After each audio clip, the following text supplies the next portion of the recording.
Hello, Erica.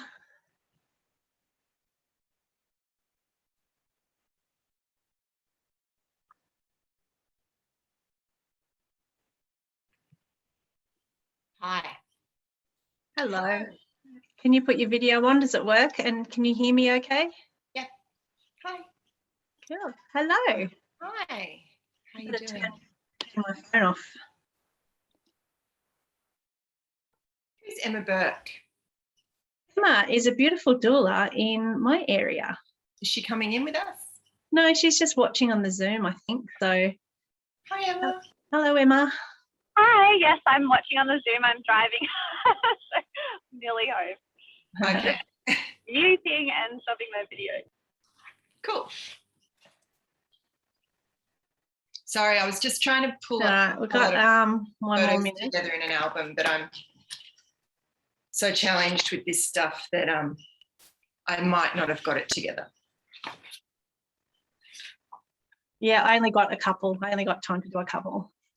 But we could post some on the Facebook feed, could we, after this? Yeah, probably. Yeah. Yeah. I feel like mine is a little bit too high.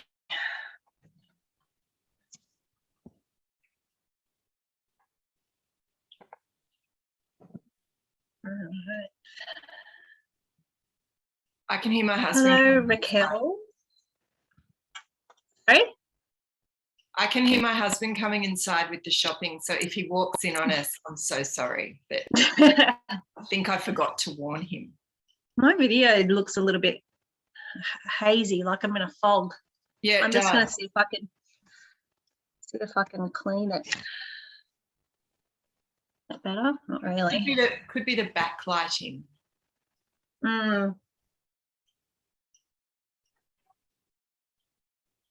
that better? Yeah. Cool. All right. We're at 12 o'clock. So I'm going to go live onto Facebook. Hopefully this works okay.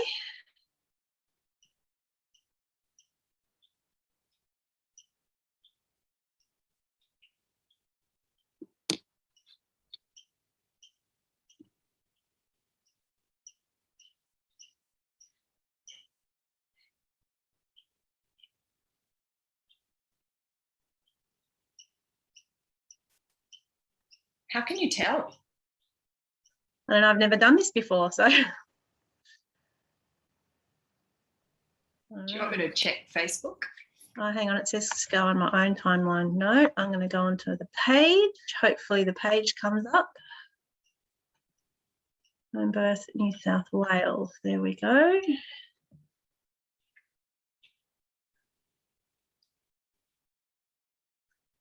And we are live. Cool. Okay. Hello, everybody.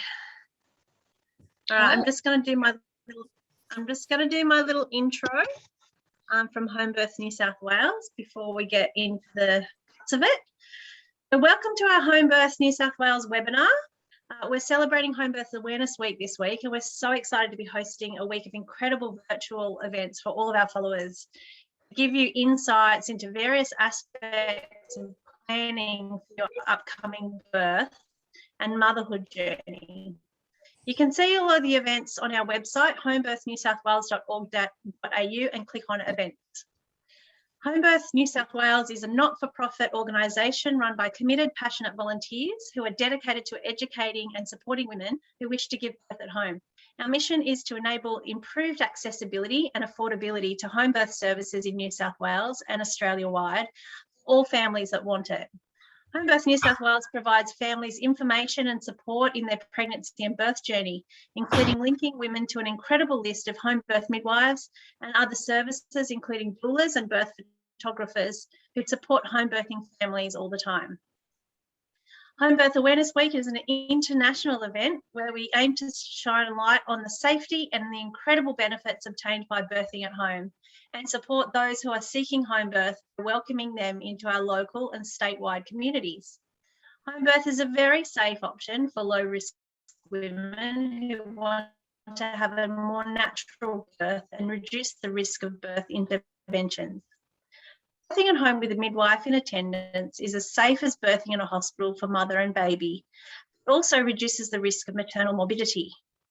Home birth reduces the chances of severe perineal tearing, caesarean sections, instrumental birth, inductions, and epidural use, and increases the likelihood of a physiological vaginal birth, typically while providing you with the comfort and safety of your own home and a known-to-you skilled care provider. As you'll see in the events of this week, there are many positives to birthing at home. So hopefully these sessions will help provide more information for home birthing families and those interested in home birth. Don't forget our raffle, which for just $20 a ticket, you can be in the running to win one of 3 prize packs, each valued at $1,500. These include birth photography packages, doula training, postpartum meal packs, lactation consults, childbirth education, books, and a lot more.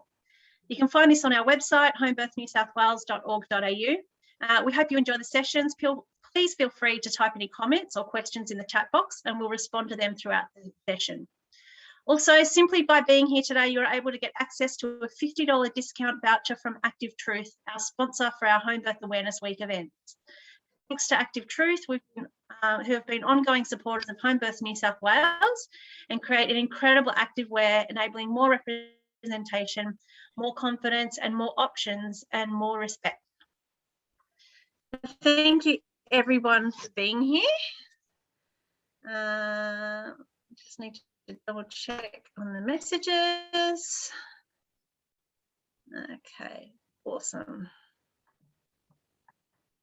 All right, so my name's Virginia Maddock and I have with me here Erica Elliott. And I'll just do a little intro about my background, what I do. So I am a doula. I've been a doula since 2006. And I am also specialise in prenatal and postpartum services, and some photography, placenta encapsulation, body work, and a bunch of other things we'll go into in more detail. I've got 2 boys who are both born at home. One, Betson, he's 12 years old, and Keanu is 10 years old. All right, and I'll throw the spotlight over to Erica now. Would you like to tell me a little bit about what you do? Yeah, hi Virginia. Hi everyone that's here live. Like Virginia, I'm a dinosaur doula. I've been doing this birth work since, well, even in the 90s, but officially trained in 2005. And I guess the work in birth kind of just expanded out in around that auric field of birth into pre and postpartum support as well. So that includes childbirth education or preparation. I do that privately, face-to-face in people's homes, and very much focusing on the Ayurvedic postpartum of diet and body work in the way I support women and their families when they've got little babies at home with them. Yes, so I did my birth training at Birthing Rights Australia, which is where Erica trained as well. And I first met Erica when I had just started private practice in herbal medicine and nutrition. And I happened to be sharing a room with an acupuncturist in the very same centre that Birthing Rights Australia was. And so when I met our teacher, Marie Burrows, she said, this is what we do in this centre. We do some childbirth education and we do doula training. And I said, what's a doula? And then as soon as she told me, it was like a light bulb went off in my head, and I went, that's the next course I'm going to do, because I just finished like 9 years of herbal medicine and nutrition and iridology, studying part-time. Well, I was a gardener, actually. I was a horticulturist before that. And so I was the only one to start off that doula training year.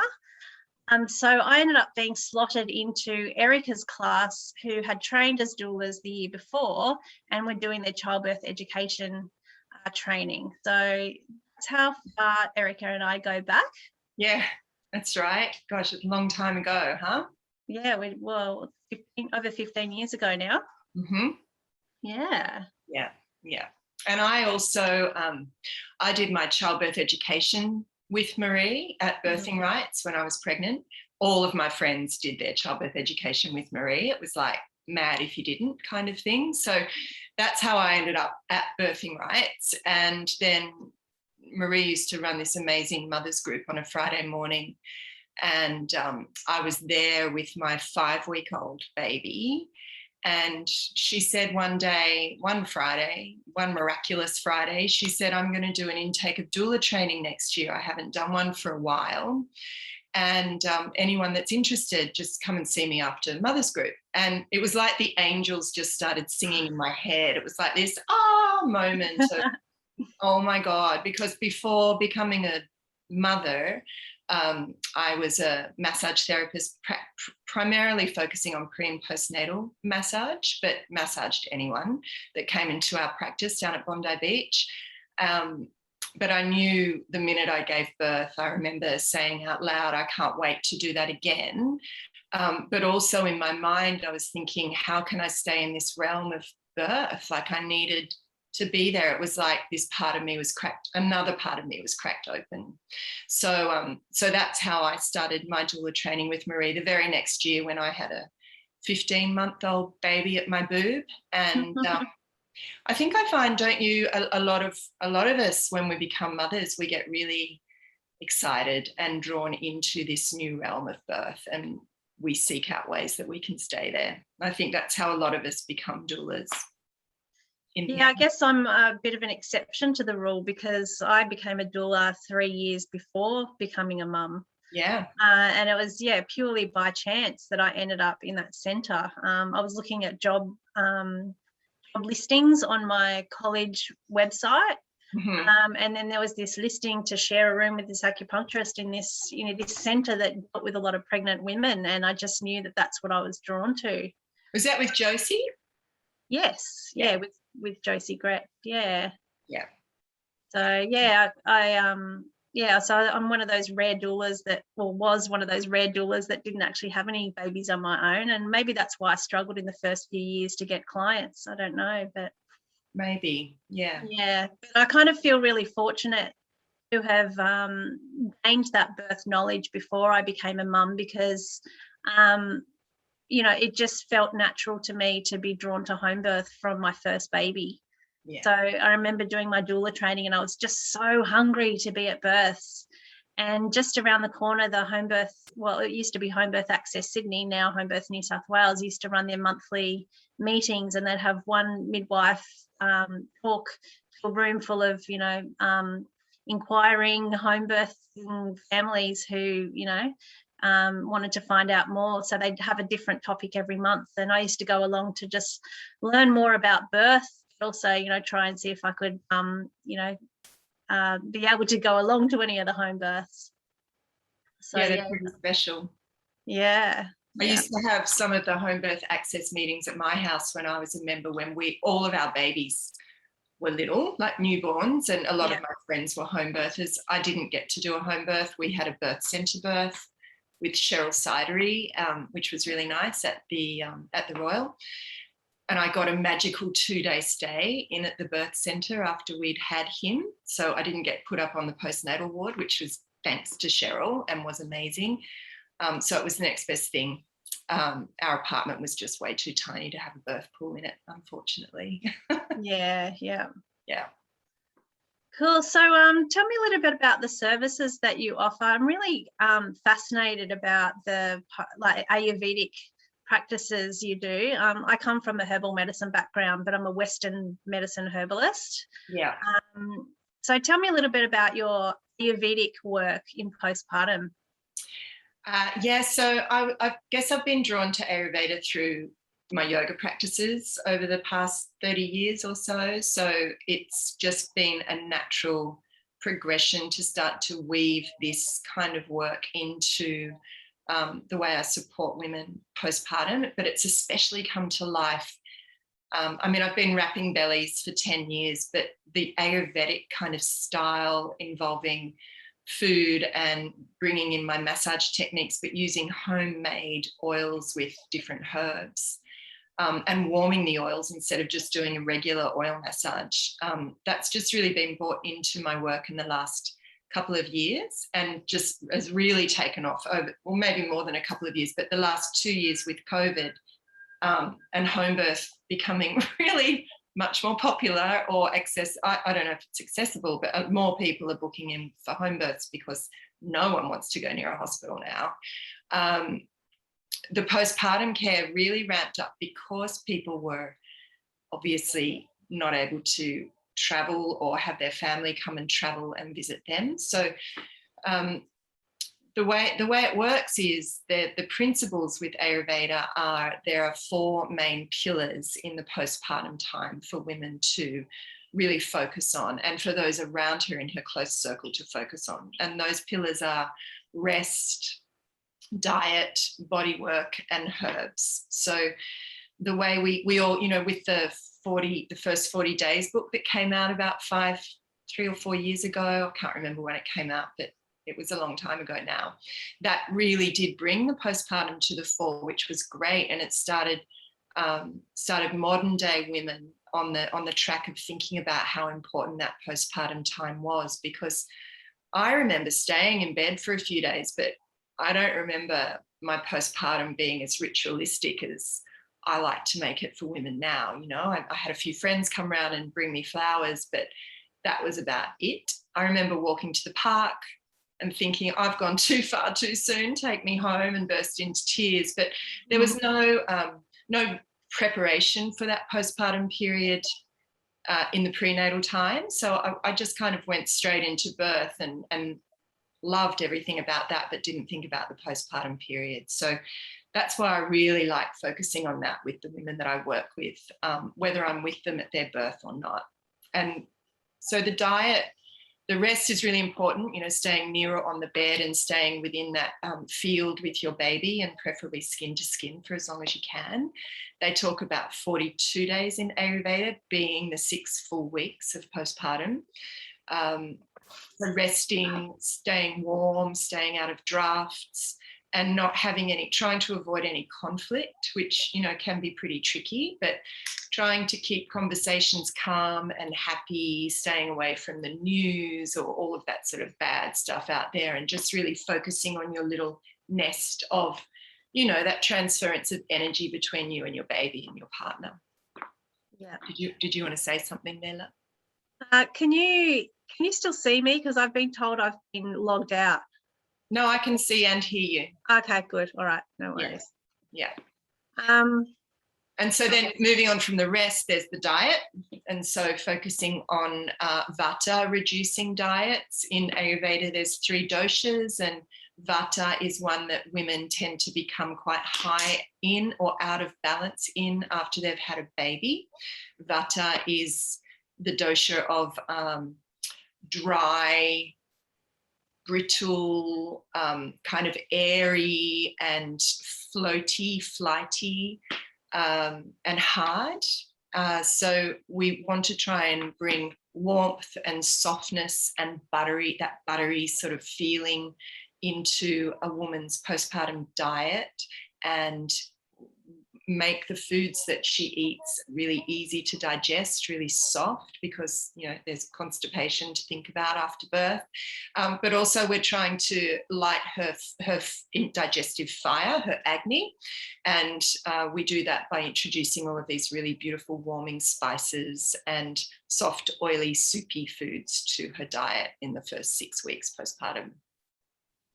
Yeah. And we can also introduce those herbs in teas and in the milky elixirs that I make, and also through the botanical baths and in the oils that we use when we do the warm oil womb massage and make the baths for her. So everything, it's just that whole botanical sort of overload of nourishment and that plant medicine that can come into it, which you would do beautifully as well. It just sounds so blissful. I see what you share on Instagram, and I just think how wonderfully lucky these women are. And I suppose because of COVID, there's a lot less spending money on things like going traveling and whatever. So I suppose people are now investing in their postpartum journey a lot more. So it's probably one of the pros of this whole lockdown kind of scenario. Yeah. But I kind of feel like I really missed out, because I remember after my first birth expecting to have visitors, and I think people were like purposely staying away, thinking, oh, you've had this home birth and you probably want to be really, really quiet and not really see anyone. But I'm a real extrovert and social creature by nature, and afterwards in that first week, I just felt like I was twiddling my thumbs going, where's all my visitors? Like, I want to show off my baby, Yeah. And then after my second, I ended up going to a 40. I went to a 40th 3 days after birth. Wow. Feeling fantastic and wanting to show my baby off, and people are coming up to me going, oh my God, I can't believe you just had a baby. What are you doing here? Yes, the Ayurvedic gods would be freaking out. Yes, exactly. Yeah. So I have to tell you, actually, you with some of I still do as part of my birth trauma healing ceremonies, I actually use the bath as a way for women to really, really relax, so that they can then open up and tell their story of their birth and share and just shed their tears and purge their grief. And I used to just do it with flowers, but I remember seeing something that you posted, how you really cooked up this big broth of tea, like herbal tea, and putting that into the bath. And so I've kind of stolen your idea, and now I do that as well. So thank you for that. Yeah, no, pleasure. It's just like getting into a big warm herbal cup of tea, isn't it? Yeah, it's pretty amazing. And I mean, I love working with all the different herbs to make different coloured baths. So I've got this really amazing blue bath and a really red bath and a pink bath. And so just depending on the mood and the needs of my clients. And, you know, all my baths are bespoke. Like I make them based on a consultation that we have, and I choose the herbs and the flowers for their specific needs, whether it's prenatal or postpartum. Yeah. And it's I just find, you know, I used to do the flowers as well. And sometimes if it's a big ceremony, I'll buy some beautiful big flowers and just have the whole flower floating on the bath rather than heaps of petals and little bits of dried stuff, because I just thought, God, if I had stitches or if I was still healing from birth, I wouldn't want bits of dried flour going up my punani. And I also don't want to have to clean it out of the drain. And that's what I was finding, like the baths would be pretty sturdy with all the flowers. So this way, when you make a decoction, it's just literally pouring in the lid. I pour in a full liter. Someone's not. Yeah, I'm just going to mute her. Muted. Yeah, thanks. Yeah, so a full liter of herbs go into each bath, and it's. I am thinking of creating a little online course for women so that we can. I can send everybody herbs and we can make them all together so people can learn how to do it for themselves, which I think is really a great thing to do. That would be lovely. And I was just thinking, actually, while you were talking about the different colours, because I do some frequency healing, and there's like a chakra aura kind of healing that I can do. Yeah. And it talks about, like, you know, infusing the different colours into the aura. And I was just thinking, as you were talking about, how that could be really used as well, like infusing those certain colours for certain chakras as well. Yeah, absolutely, like Orosoma. Bottles of colours. Yeah, beautiful. Yeah. Hopefully this isn't getting to a bit too esoteric for people. But anyway. It's beautiful. So is there anything you want to ask me? Yes, I'm really interested in learning about how is it Mizan therapy that you do? Mizan therapy. Yeah, like Milan, but with a Z. Yeah, okay. So you do womb massage, I do womb massage, and I've always been really interested to know the difference. And also this, I think it's one of your latest trainings that you've done about the perineal massage that you do, or checking for tension or held trauma within the wall of the vagina. Yeah. So I guess the reason why I was drawn to doing this study was because when I lived in Bondi, I think I found a flyer or something for this Arvigo method of massage, which was, you know, bleed womb massage. Yeah. And this was before I had my baby. So I ended up booking in a session, you know, prior to conceiving my first baby with Andrea. Oh, what's her last name now? I remember her. Andrea Lopez. Yeah, so she was living in, like, around Bondi at the time. So I did that prior to conceiving my first baby, and conceived, you know, quite easily. And then she ended up moving up to the Sunshine Coast, and she still does, you know, beautiful womb work up there. And I found another lady, Danielle Rickwood, I think her name was, in the Manly area, do it for me prior to conceiving my second, and really, really loved it. It involved belly and sacral massage as well as yoni steaming. Mm-hmm. And I really wanted to do the training, but the only person that was actually teaching the training was Andrea up in the Sunshine Coast, and it was like you had to do level 1 and then level 2.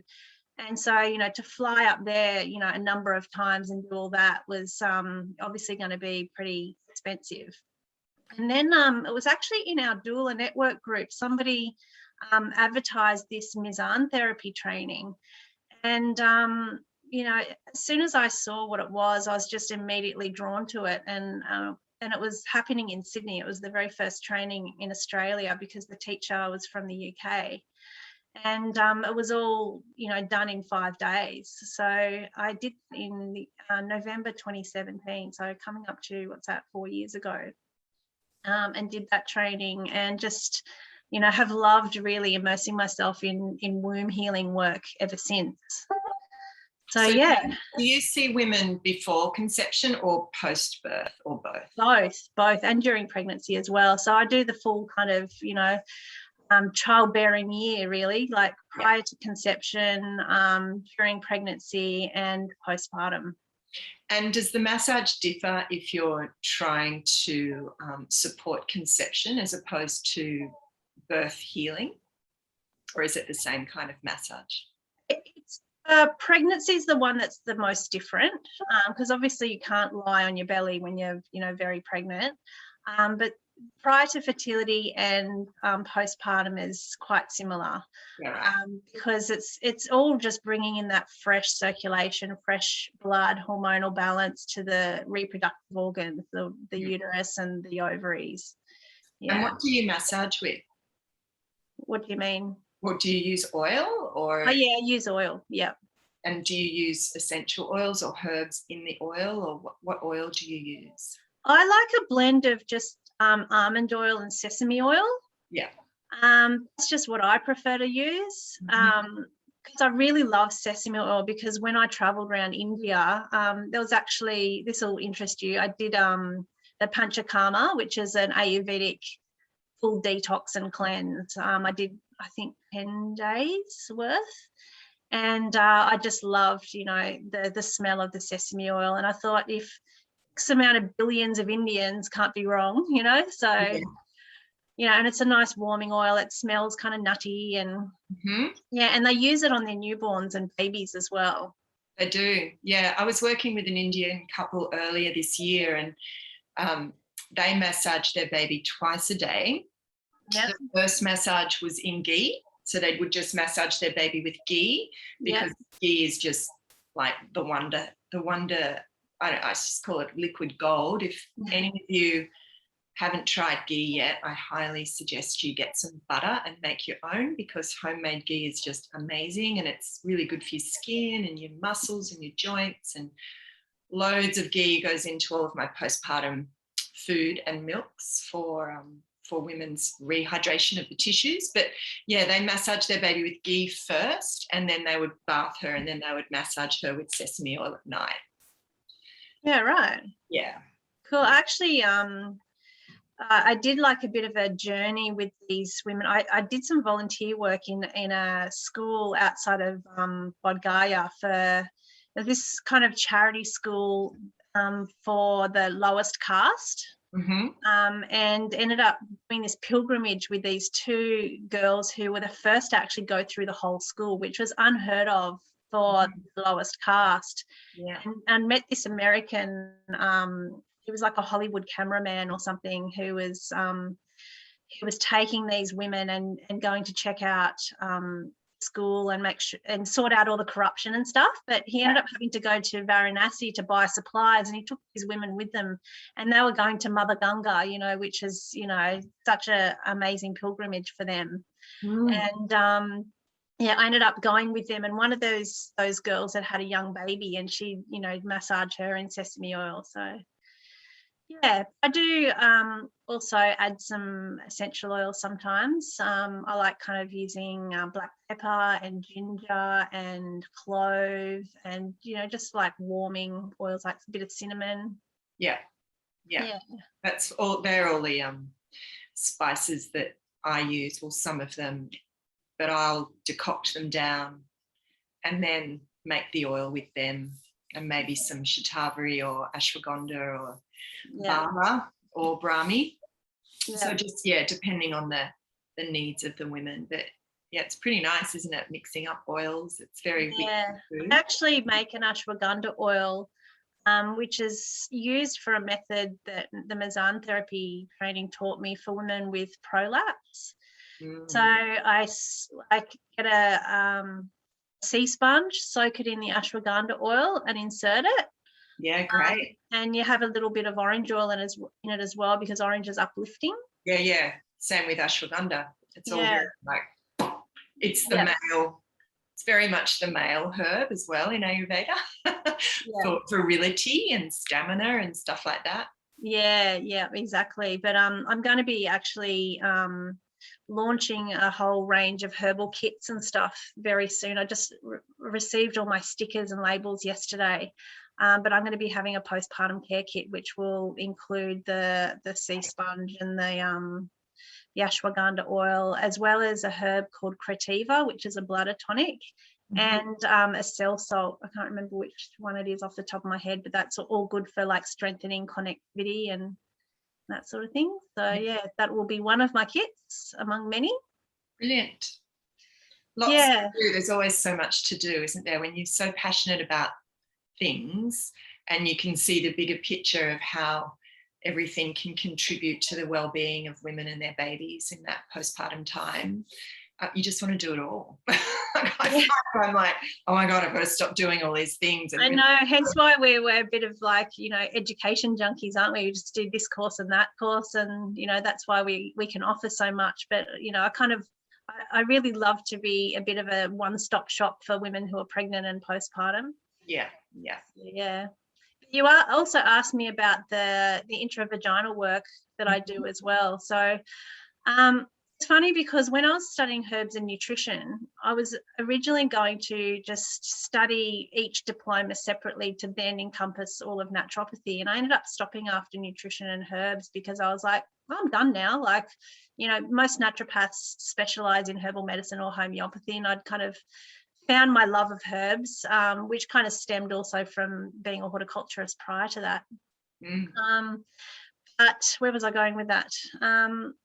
So I actually never really felt drawn to doing massage and body work because I just wanted to do the clinical stuff and not the hands-on body work stuff, because I kind of saw that as being a little bit manual labor, you know, and I wanted to kind of earn my money from, you know, healing people's health, you know.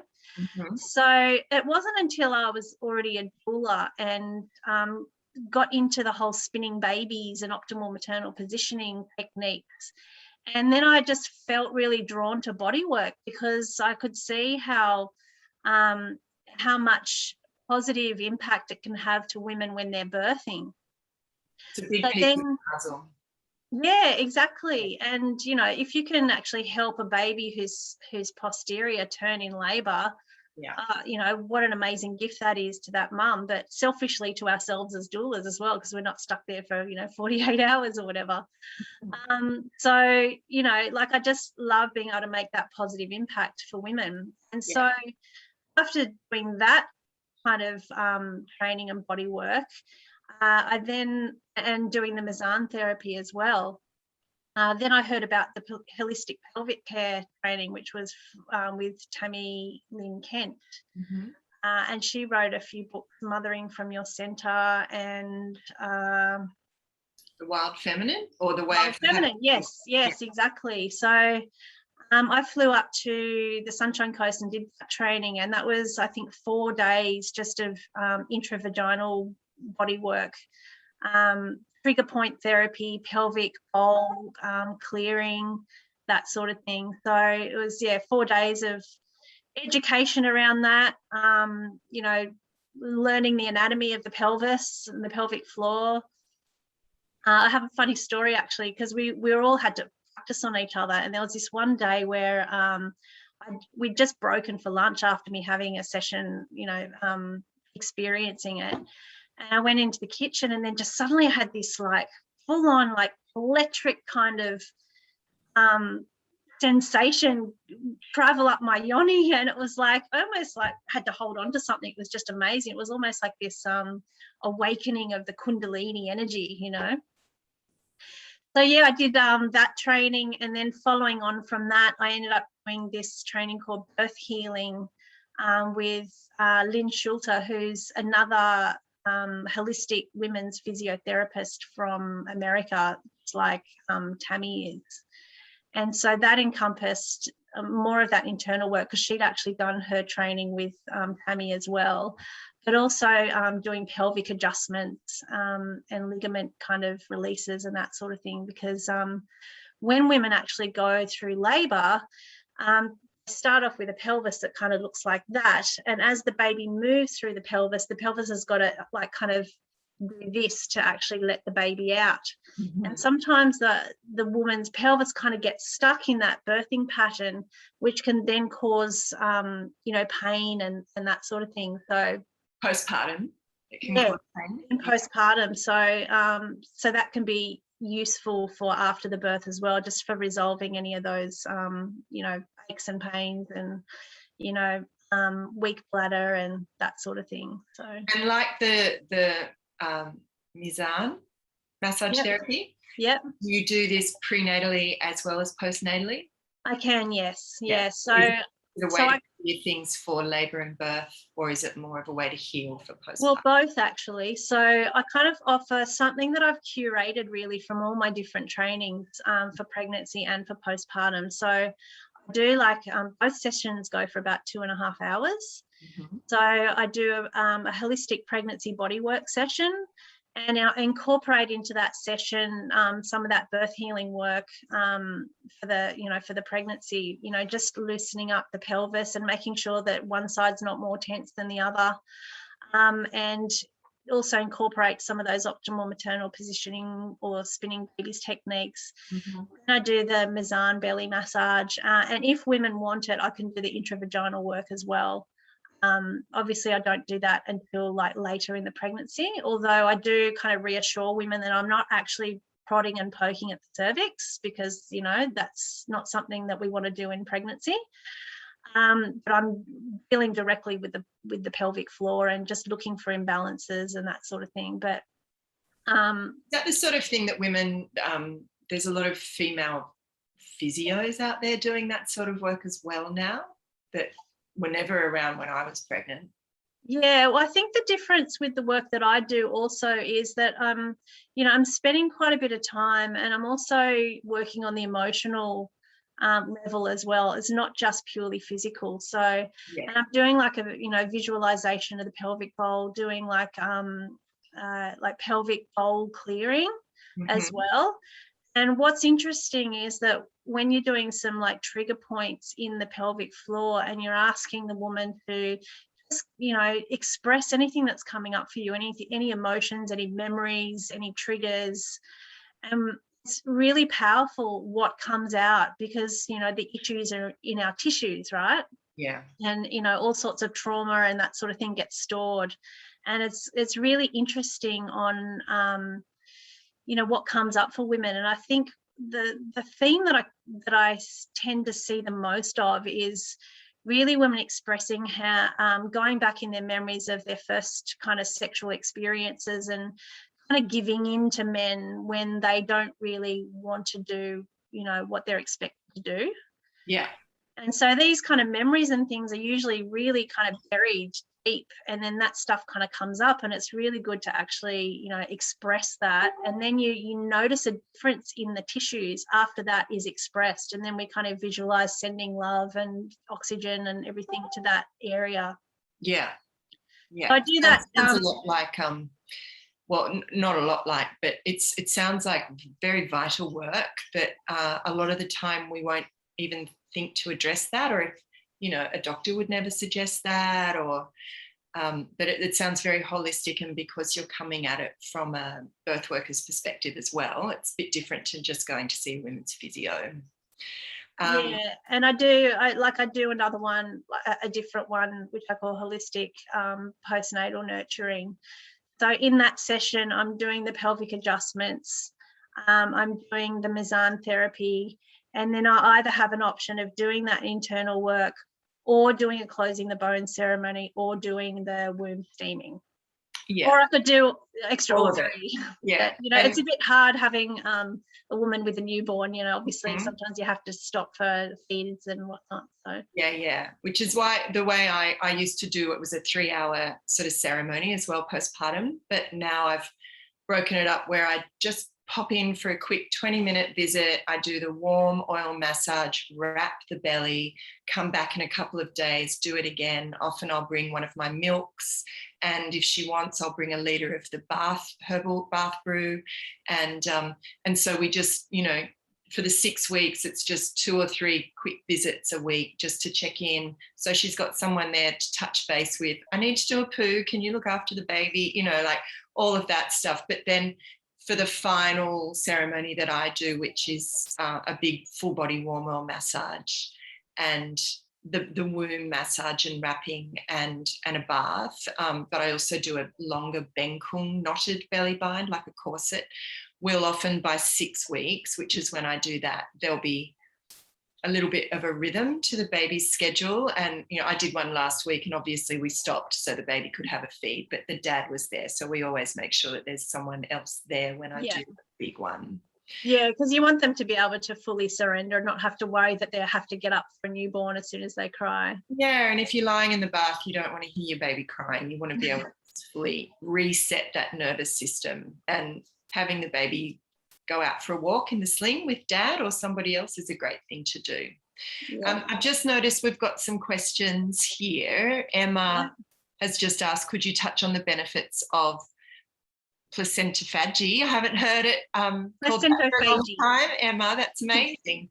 Smoothies and encapsulation and lotus birth. Sure. Well, Virginia and I have both been encapsulating placentas for a really long time. I think I started about 11 years ago and was taught by a midwife. And I remember I used to do it in my oven and on my kitchen bench. I didn't even have a dehydrator. And another friend and calm birth educator and doula was over, and she said to me, wow, this is really interesting. This could become like a big deal. You could make a business out of this maybe. And now, you know, it's crazy how many people choose to get their placenta. It's wonderful how many people choose to get their placentas encapsulated. Yeah, do you remember the big boom after Kim Kardashian did hers?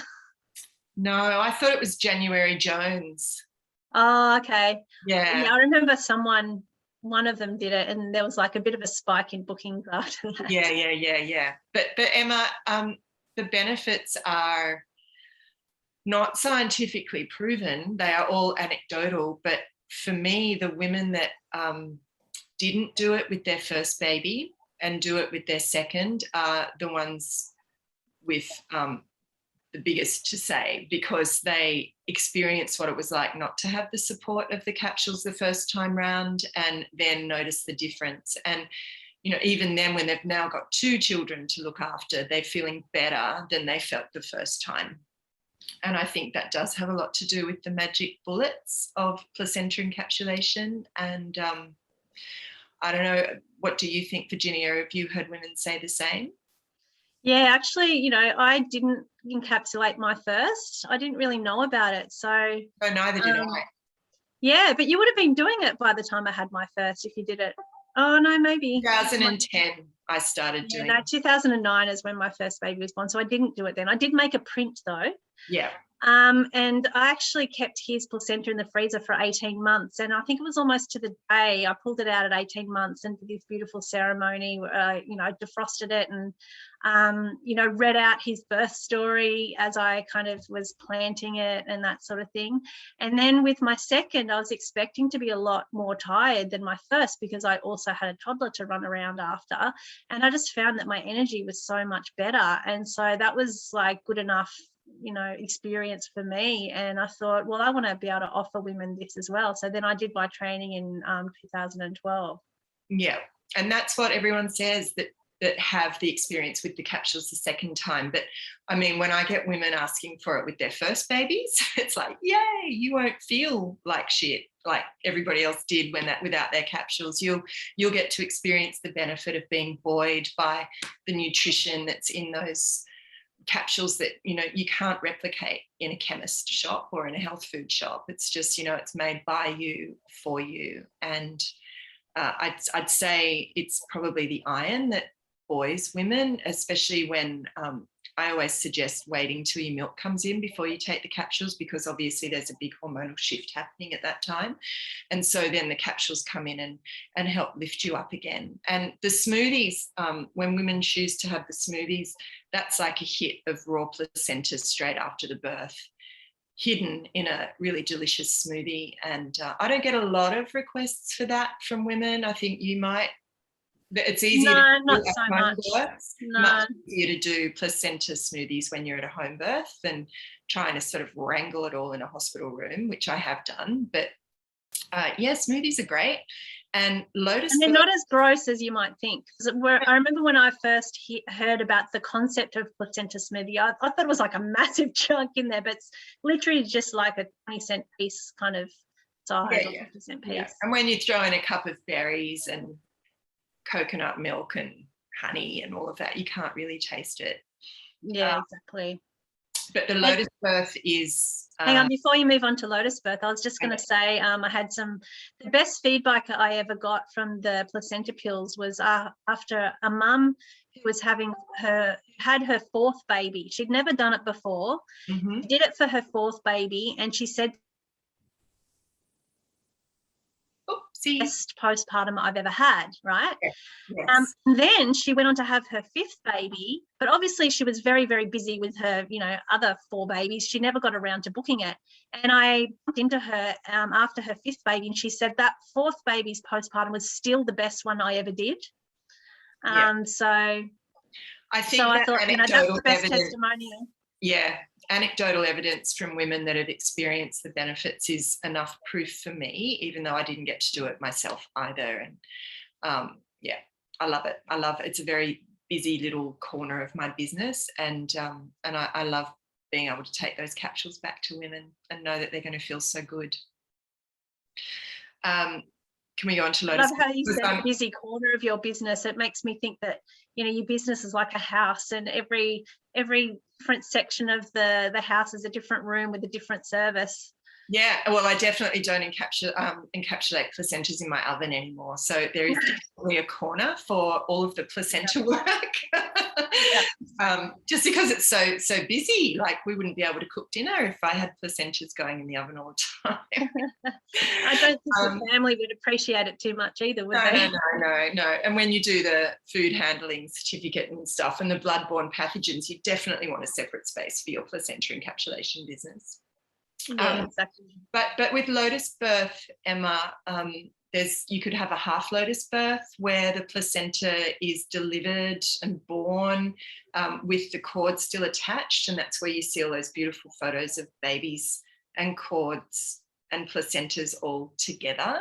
That's what we call a half lotus. And then a full lotus birth is when we don't cut the cord at all and salt and herb the placenta and wrap it up in a little bag and carry that around with the baby. And eventually, when the time is right, the baby tends to just kick the little dried part of the cord off and separate themselves from their placenta. And in a lot of cultures, they talk about the placenta being the little baby or the little baby brother or the little baby sister of the human baby. Yeah, and the word placenta means cake is it Greek or whatever language it's come from, it means cake. And so a lot of people talk about it being the cake that's growing in the womb with the baby, or the birthday cake that comes out when the baby's born. So yeah, Roshana Shivam, she's in all of the birth Facebook groups. She's an amazing woman based in Melbourne, and she did a video. Do you remember seeing this years ago on the Mountain twins? Have you got it? Yes, I've got it. Yeah. Home birth of twins, and they did lotus birth with their twins, so they carried around their placentas with their two babies. That was pretty amazing, right? Yeah, it's a really amazing video. If anybody can get their hands on it, I don't know if it would be on YouTube or something or not, or sure.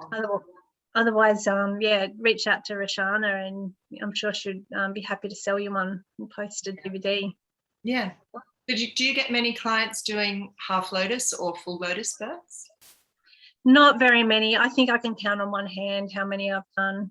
I actually, I had a client years ago. She was a home birth transfer, ended up in cesarean, but she chose lotus, and she ended up being not only the first lotus birth at Sutherland Hospital, but the first lotus cesarean birth at Sutherland Hospital. Yeah, so that was probably a good, 9 years ago or something. That's good, pushing boundaries. Yeah. Well, we were all grateful that the obstetrician on hand was flexible enough to be able to facilitate that. So I often tell a lot of my birth clients that, if you do end up having to have a cesarean, then tell the obstetrician that you do want a lotus birth, because sometimes if you just say that you want it for physiological reasons and they don't agree, they kind of get a little bit like, obstinate about it, thinking, I know better. If you give them that reason of having a spiritual or a cultural custom, then they're Religious. probably more likely to respect that. Yeah, they're not going to argue with that. Yeah. Kristen has just said, I remember after my home birth when my midwife advised to stay in bed for 3 days, people thought there was something wrong with me. It says a lot about society's expectation for women to do it all, and it sure does. Yeah. There's a saying, you've probably all heard it, but sometimes it's hard to get your head around 42 days at home.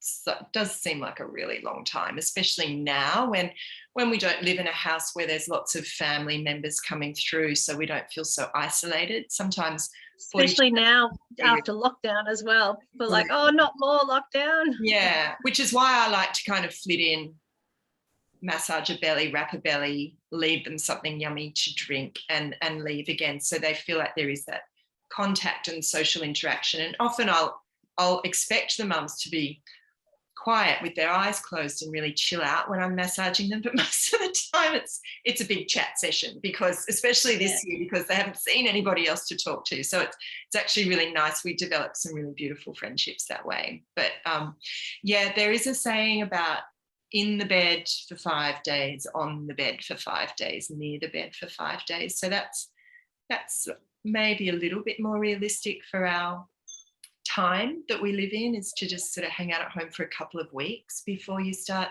heading out. And everybody knows when they've done too much, or they've gone out for a walk that's just a little bit too long, or had too many people over, because you just feel really flawed the next day. And usually the baby's really overstimulated and speaks volumes too about, that was just too much for me, mum. Let's reel it in a little bit. Yeah, exactly. And that can also be something that ends up causing mastitis and that sort of thing as well. Yeah.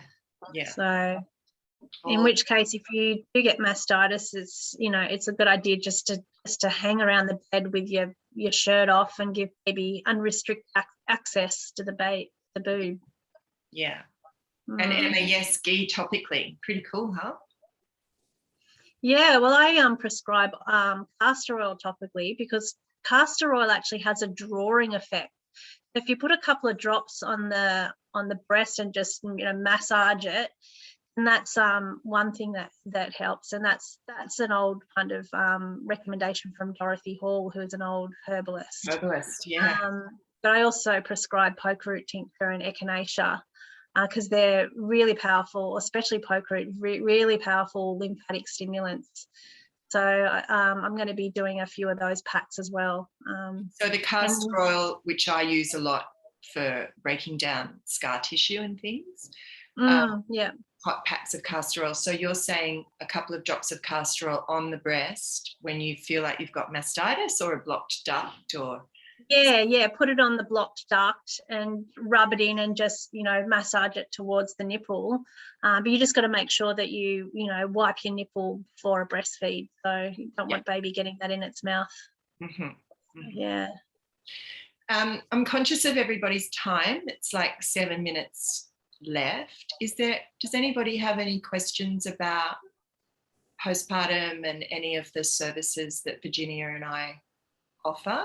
Like all of her amazing massage techniques and my Ayurvedic stuff and the placenta encapsulation. And then also we both just do good old-fashioned postpartum doula support as well, which is more coming and hanging out and helping with light household chores and looking after the baby so that mums and dads can sleep or can eat undisturbed or go for a walk together unhindered by all the extra stuff that babies need when they go out. But yeah, Virginia and I obviously do a lot of body work and a lot of work with herbs and nutrition to help focus on the mum. So I find I'll often work with another postpartum doula who does all of the stuff that I just mentioned with babies and household duties. And I come in and really focus on the treatments for the mum. I think as well, I'm really focused on nurturing the mum, because so much attention goes on that baby And so much is sort of happening within the mum, and no matter how beautiful the birth can be, we're still sore and bruised and exhausted and dealing with tender nipples and bleeding and the emotional waves and potential constipation and maybe stitches that are healing in our perineum. So there's so much stuff going on, even if we've had the most magical birth, that I think sometimes, and we're obviously really in love with our babies and doting on our babies, that we forget to look after ourselves. So that's my main objective for the postpartum, is to really nurture and heal and nourish a new mum with food and body work. Yeah. I don't have any questions on the Zoom, and I can't access the Facebook to see if there's any questions on there. Hang on a second.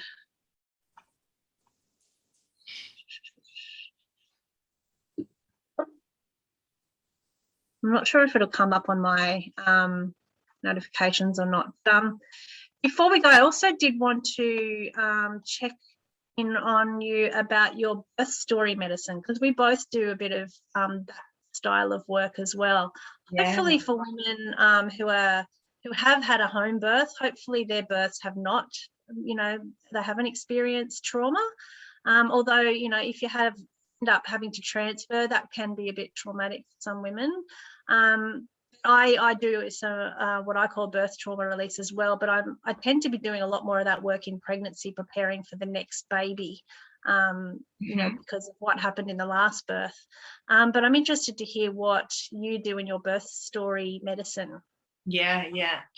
Interesting that you were talking about home births just then. Like, I've had 2 surprise breech home births this year. So home births sometimes come with a whole new set of surprises and unexpected outcomes. So I think no matter what the birth is like, how it unfolds, I think the way I was taught this, which was from Pam England, who wrote Birthing from Within, which was one of the first books I read from Marie Burroughs' bookshelf back in the days when I was learning to be a doula.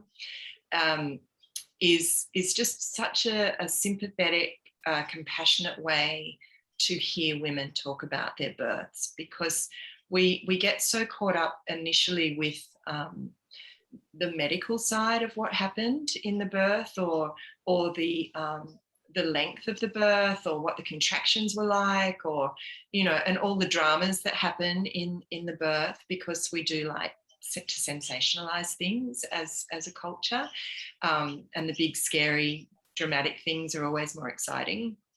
But the way I talk to women about their birth is more understanding what their internal dialogue is that they're telling themselves, that they might not be talking to anybody else about, and the story of what I'm telling myself about myself because that happened. And it usually, when you start to excavate and draw out the information from them, it's usually a negative belief system about themselves, because something happened or someone said something or did something to them, and they're carrying it around and are now wearing that as the responsibility. That's their responsibility, even though it had nothing to do with them most of the time. So trying to talk about what those negative beliefs are that they're carrying around because something happened in the birth, and then taking them across a medicine bridge, which is usually sprinkled with metaphors, but and reframing what they understand happened. If it is definitely based on a medical thing, just trying to reframe that for them and normalize it for them, and until we get to, the land of milk and honey on the other side, where they've been able to shift that negative belief and turn it into a positive. And, often I'll hear women say, I'm a failure, or I'm not strong enough, or I'm not good enough because that happened. And once we've gone over that medicine bridge, and there's been a lot of explaining and storytelling on my behalf about other situations when things like that have happened, then we usually turn it around to, I am doing my best and that is good enough, and I am still very lovable, and I am a good mother, and you know, my baby and I are connected, or whatever it is that she needs to find. And I don't put words in women's mouths. They find these answers themselves by, you know, going on this journey with them. And I like to, you know, often birth stories can unravel to really big feature film length stories, but I try and really hone it in each session to one nugget or one moment in time in the birth, and ask her to reframe that in a first person scenario. So she's right back there in the room, and that midwife said this, or my partner said that, or my doula did this, or the doctor came in and did this. And so I get that real firsthand story, but like, it's like I'm like an eagle, just sort of watching what's going on in the room, and watching her body language and how she responds and starts to move, or hear changes in her voice. That will also be a really good indication of what's still being held in the body around that story. And so we work that way. Is that very different to what you do? I don't think it would be. Very, very similar, but I'm kind of adding in other elements as well. So I basically get women, I give them a bit of homework to begin with before we meet, and I get them to write down all their negative kind of statements that are going on in their head about their birth. And then when I come over, I actually do a herbal bath for them, and I get them to tell their stories in the bath, because it's such a relaxing kind of place. It's very cathartic. The water kind of holds that, you know, that story. Yeah. And then, you know, get her to release all her grief and her tears and everything. And then at the end, get her to do a bit of gestalt therapy with a photo of her baby as a newborn, asking what she would say to her baby if baby could understand, and then turning it around, what do you think baby would say back to you? So often women are, you know, feel guilty and, you know, say, I'm sorry you didn't get that, you know, the birth that I wanted you to have. And then, you know, usually they're thinking that the baby is saying, like, you know, there is nothing to forgive, you know, you did the best that you could, and you're a great mom, and I love you, and all that sort of thing. And then at the end, I get them to take the plug out and just visualize all that negativity going down the drain, and then have a fresh shower to clear it all off. And then we go through those negative statements one at a time, turn them into a positive affirmation.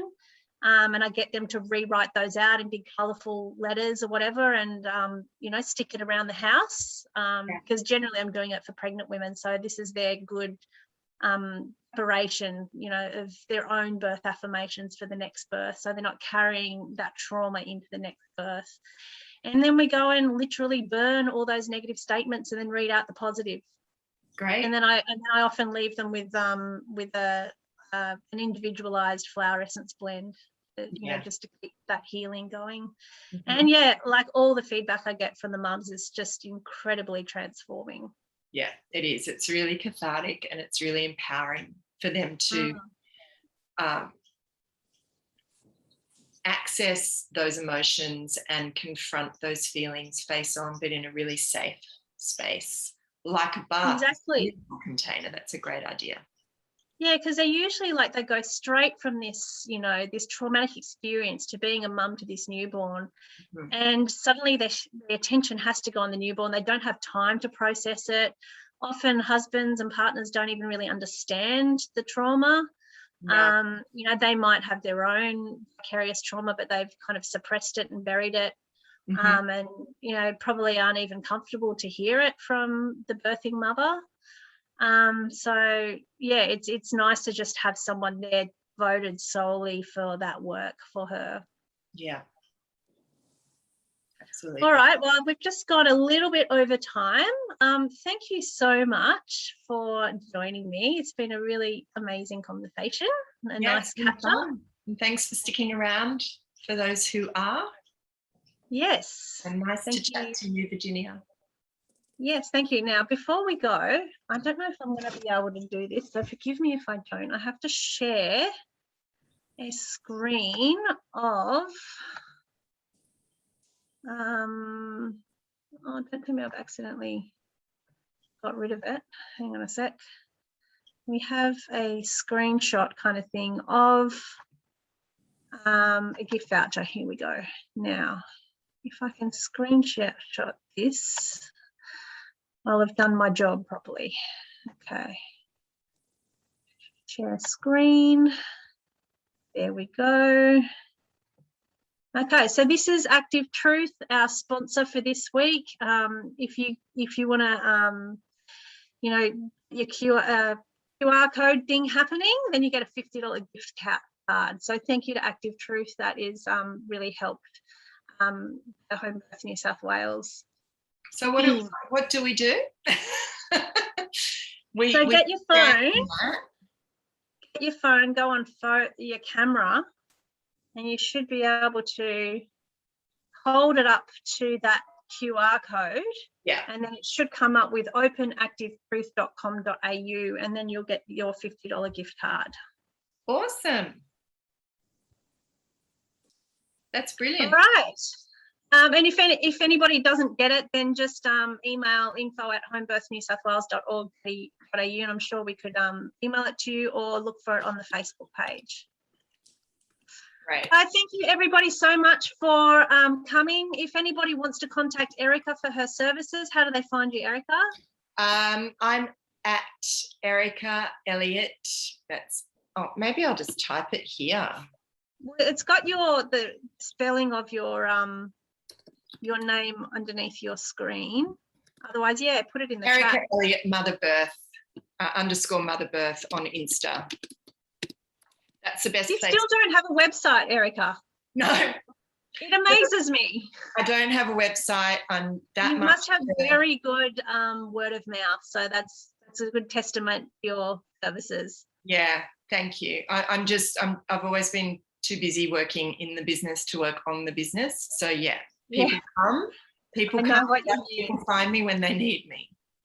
All right, I've just put my website, which is naturalbeginnings.com.au as well. You can also find me on Instagram at natural_beginnings, all in small letters. And on Facebook, it's Natural Beginnings, Holistic Health, Doula and Placenta Services. Cool. All right, and that wraps it up. Thank you, everyone. Sorry, did you need to say something else, Erica? No, I was just saying have a beautiful weekend. Don't eat too many lollies if you get Halloween fever.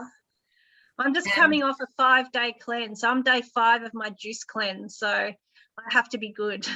I'm about to do a 1-month Ayurvedic cleanse. So are you? Yeah, wow. I'm starting to detox this week before it starts. One-upping me. And then I'll have 4 births to go to while I'm on a cleanse, so I'm not quite sure how that's going to go. Oh wow! All right, cool. Okay, thanks everybody. Now I've got to figure out how to stop the recording. How to turn it off. Okay. Yeah. See you later. Bye. Bye. Bye.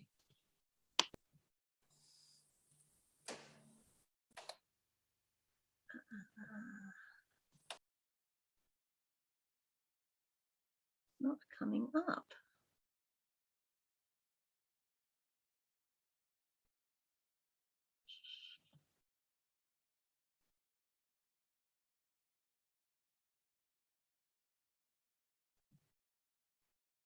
I've lost my controls. Right. Oh, there we go.